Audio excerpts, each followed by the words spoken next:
Samsung Galaxy M series itu biasanya terkenal ya dengan kapasitas baterainya yang gede. At least di Galaxy M31 dulu tuh 6000 mAh. Terus di M51 naik jadi 7000 mAh. Nah, kali ini gue pegang penerus seri M yang terbarunya, cuma nggak ngejagoin di sektor baterainya. Ya walau tetap maksudnya bisa dibilang gede ya, baterainya itu 5000 mAh. Cuma tetap aja lebih kecil dari pendahulunya. Nah, cuma kali ini tuh udah support 5G dan desainnya lebih ramping. Nah, gue udah pakai handphone ini selama kurang lebih 3 harian dan yang gue ngerasain itu ya menyenangkan. Yuk disimak sampai kelar, gue ceritain pemakaiannya ini.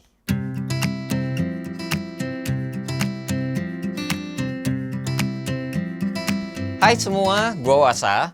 Mulai dari dusnya dulu yang standar kotak begini aja serta isinya ya simple. Dapat kepala charger yang 15 watt dan kalau dicas keluar tulisan fast charging nih handphone ya. Tapi ada iseng gue ngetes pakai chargeran GAN 65 watt yang gue punya, keluar nih tulisan super fast charging.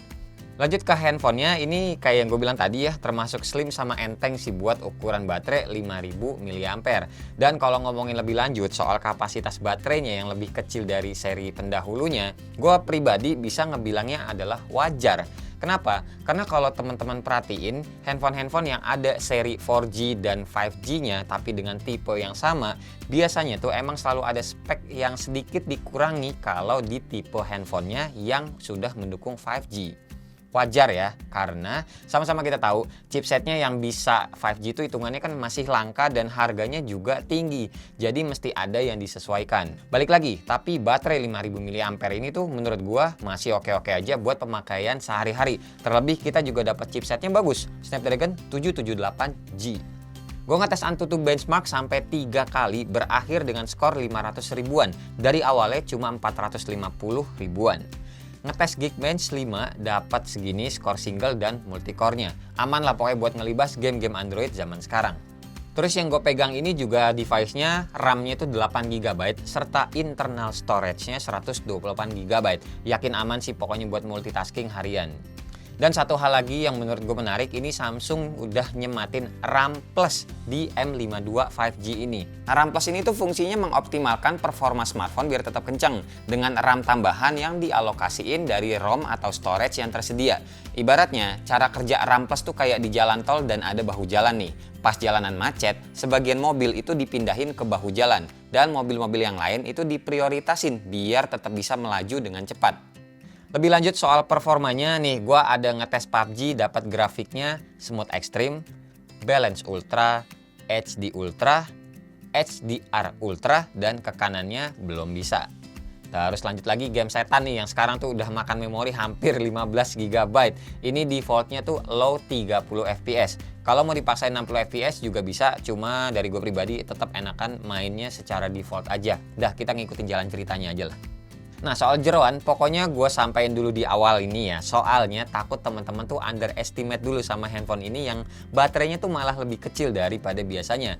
Harusnya penjelasan gue tadi tuh udah bisa meredam rasa cemas teman-teman lah. Paling yang menurut gue agak kurang itu ada di speakernya aja yang masih mono guys. Jadi pengalaman entertain kayak main game tuh kurang maksimal. Dan oh iya, handphone ini juga tidak ada jack audionya.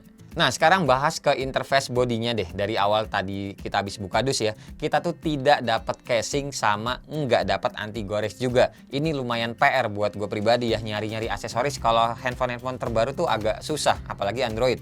Di sebelah atas ada lubang mic, di kanan ada volume dan power yang menyatu dengan fingerprint.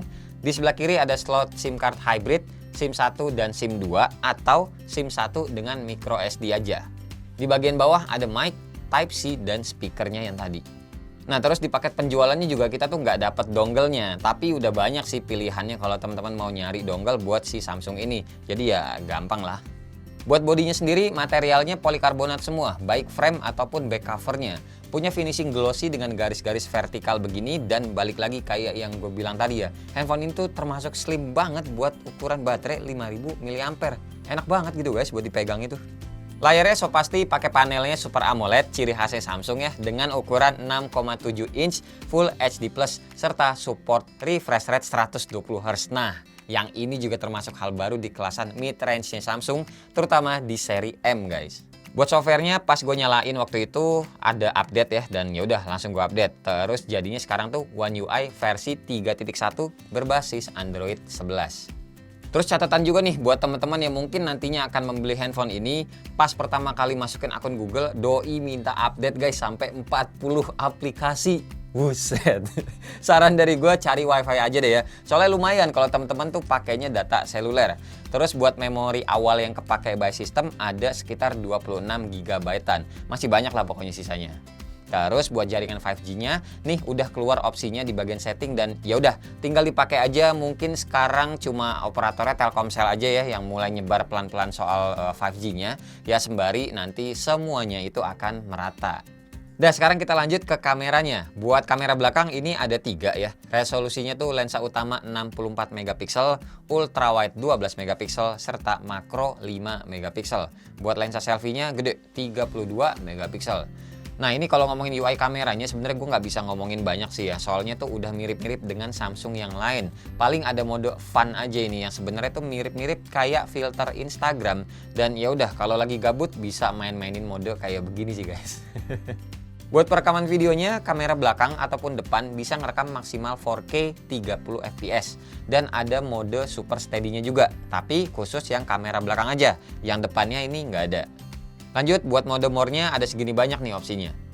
Terus buat hasil foto sama videonya ya kayak biasa lah guys, cakep-cakep lah menurut gua, ready to post, dan ya emang begini hasil kameranya Samsung. Gua tuh suka HDR-nya yang emang oke, serta detailnya juga cakep.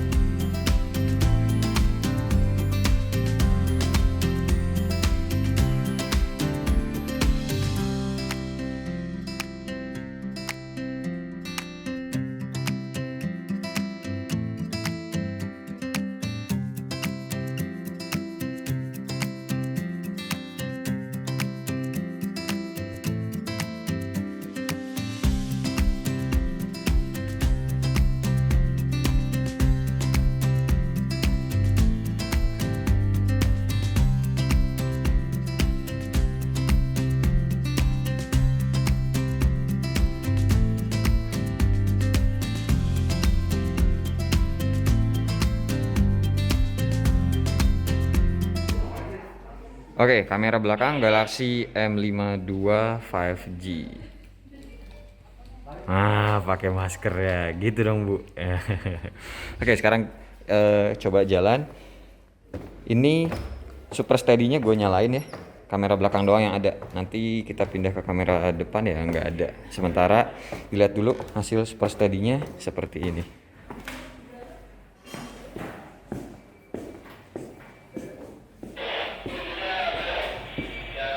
Ini lampunya cakep sih, dan ada motor sebagai pajangan di dalam rumah. Udah, habis ini kita pindah ke kamera depannya. Nah kalau yang ini contoh video kamera depannya ya, gue coba ngerekam di resolusi 1080p 60 fps. Jadi ya harusnya ini lebih smooth ketimbang tadi kamera belakangnya, soalnya dinyalain apa tadi namanya, super steady-nya ya, karena kalau kamera depan nggak ada super steady-nya. Di sini trik banget, lagi ada syuting di daerah Bogor gitu, dan ada sedikit kecelakaan si buluk baret. Bempernya ada yang kena dia, kelihatan nggak sih? Nggak kelihatan ya, adalah nggak usah dilihat pokoknya ya. Intinya kayak ginilah kamera depannya untuk Samsung Galaxy M52 5G. Lanjut. Nah, kalau yang ini kamera belakangnya cuma rekam di 1080p 30 fps. Nggak sesemut yang 60 fps, tapi kita bisa ngerubah lensanya tuh. Ini jadi ultrawide, ini jadi normal. Terus yang ini jadi telefoto. Bukan telefoto juga sih, ini zoom digital sih. Nah, kalau teman-teman ubah yang ke 60 fps, nanti nggak bisa diubah-ubah lensanya. Contohnya habis ini. Nah, yang ini 60 fps ya. Tuh nggak bisa diubah-ubah lensanya dan lebih smooth kenanya. Kita coba jalan kayak biasa. Dan oh iya nih, mau lihat tadi bonyoknya kayak gimana. Tuh gesrok, gompal pula lagi. Alalalalalala. Tahu nggak jatuh dari mana? Tuh jatuh dari situ. Gue tadi maju mundur nggak ngelihat ada jarak segini. geletak. Udah deh. Gitu. Ya sudahlah. Kesimpulannya, Samsung Galaxy M52 5G ini tuh ngasih baterai yang cukup gede, 5000 mAh, serta kemampuan 5G yang bisa dibilang bisa aman buat pemakaian ya jangka panjang. Cocok buat teman-teman yang tipikal ganti handphone itu biasanya lama banget, bukan setahun, bukan 2 tahun, mungkin bisa dibilang minimal tuh 3 tahun baru ganti handphonenya.